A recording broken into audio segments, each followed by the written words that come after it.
All right, boys and girls, grades K1-2. This week we have the book that's called The Doctor with an Eye for Eyes, the story of Dr. Patricia Bath. I have some predictions about the book based on the title and the cover. Whoa, and predictions about this page. The Doctor with an Eye for Eyes, the story of Dr. Patricia Bath.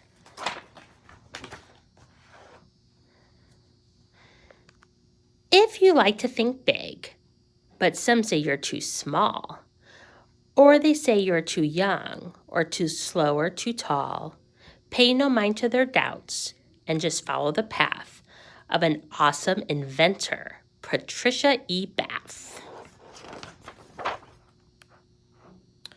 On the 4th of November in Harlem, New York, one family, the Baths, got a gift from a stork. A baby Patricia, quite clever she was. All the good she'd accomplish, the world would soon see. Now, this girl from New York, she loved playing with boys. Her brother, so thoughtful, shared all of his toys. Every hobby he had, she would copy, it's true. She said, anything boys can do, girls can do too. Yet the toy she loved most, she will never forget, was a gift from her mother, a chemistry set. Well, it got her to thinking, hey, science is neat. This new passion of hers, it just couldn't be beat. As she grew a bit older, she yearned to do more. With science I'll help the world's sick and the poor. And a friend of her family's, a doctor so swell, inspired the team. I can be one as well. But doctors back then, most were men, you will find. Still, Patricia stood firm. That did not change her mind. See, her father was smart and a jack of all trades. He had taught her we're equal, all genders, all shades. Yes, her parents were thrilled. They encouraged her goal.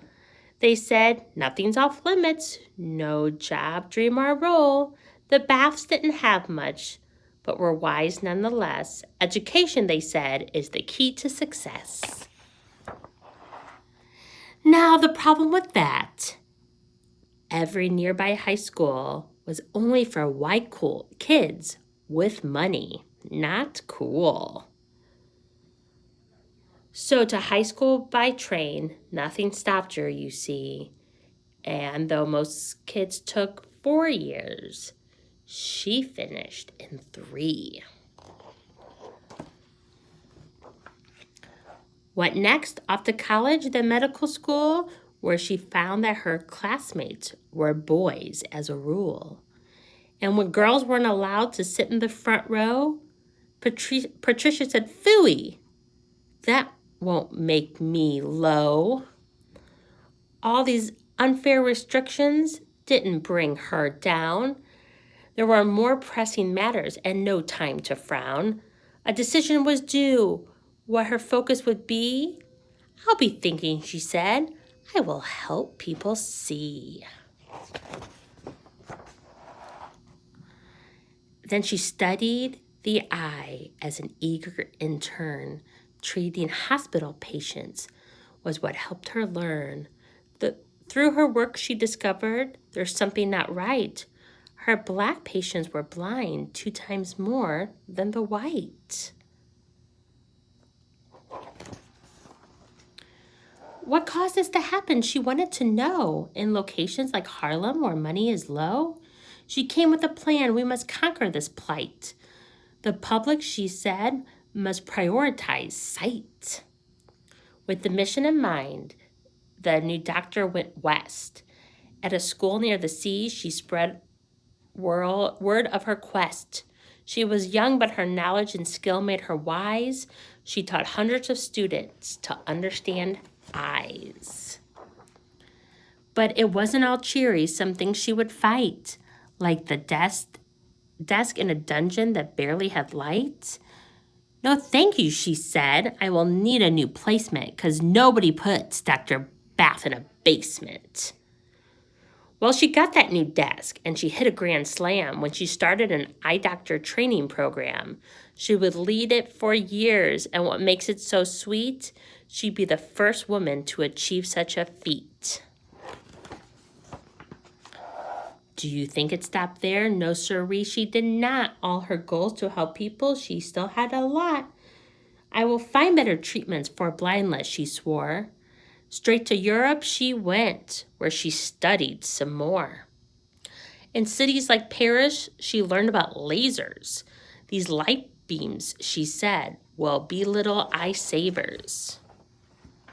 She practiced for months. Her research, it led her to she practiced for months. Oh, and one final mention. Her research, it led to make an invention. A tool she developed, a new laser probe, fixed the eyeballs of patients all over the globe. And because of her work, those without sight for years, like 50 or 20 or 30 more years, they could finally see. We should give her 3 cheers. Hooray, Dr. Bath. Hooray, Dr. Bath.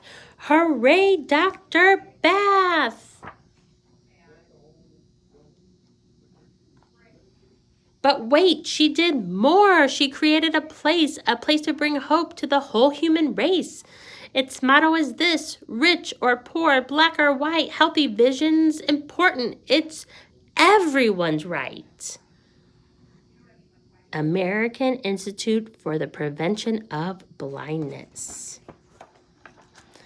Now, for all that she's done and the progress it brings, Dr. Bath is well known. She's accomplished great things. But applause for her work, well, to her it seems strange. Fame was never her wish. What she wanted was change. Yes, that little girl from New York, who was born when most doctors were men, don't forget, grew up to be quite a hero, but she'll never boast. It's her will to heal people that matters the most.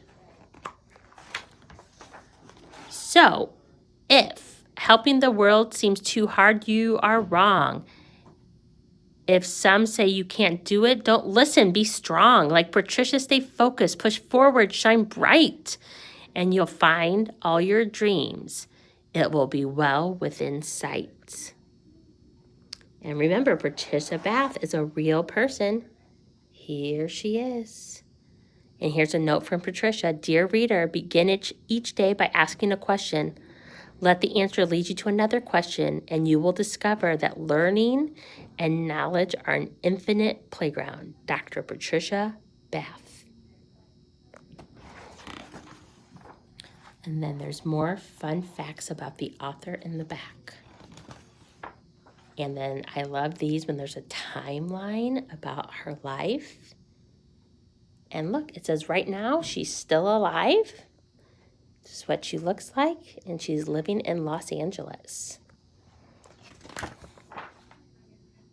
So that was a picture of her when she was working as a young doctor, and here she is now. What a great book. All right, good luck K1-2.